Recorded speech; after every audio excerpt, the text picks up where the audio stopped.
आए और उन्होंने अपना वर्चस्व स्थापित करने की कोशिश की. So he said they faced a very strange problem, especially in the area around Delhi. So what was that problem?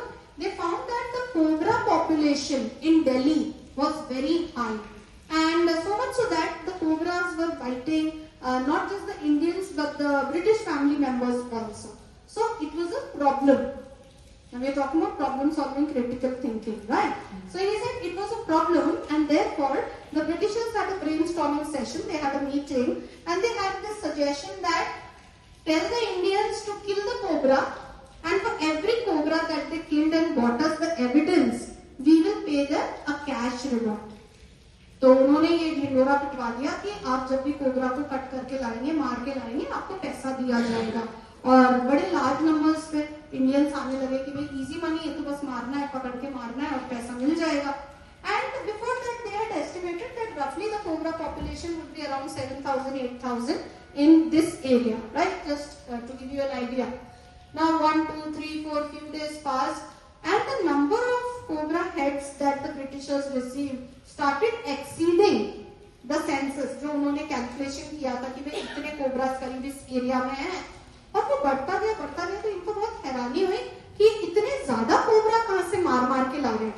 So they tried to research and find out how this is happening, because इतने cobra तो थे ही नहीं. So you know what they came to know? The Indians, being so intelligent, they started breeding cobras and then killing them, right? और naturally अब cobra population बहुत ज्यादा हो गई और बहुत ज्यादा उनको पैसा मिलने लग गया, वो लोग पैसा कमाने लगे. अंग्रेजों को गुस्सा आया, उन्होंने कहा stop this scheme, we will not give money to anybody for killing the cobras now, enough is enough. तो इंडियंस ने वो सारे कोबरा जो ब्रीड किए थे उन्हें छोड़ दिए. So then our professor, he said, what is the conclusion that you draw from it, right? So he said something about decision making. तो मुझे नहीं याद है, पर हाँ सोच समझ के decision लेना चाहिए, and you know you should do post-mortem of the decision like the Britishers did. But they still took a wrong decision the second time also.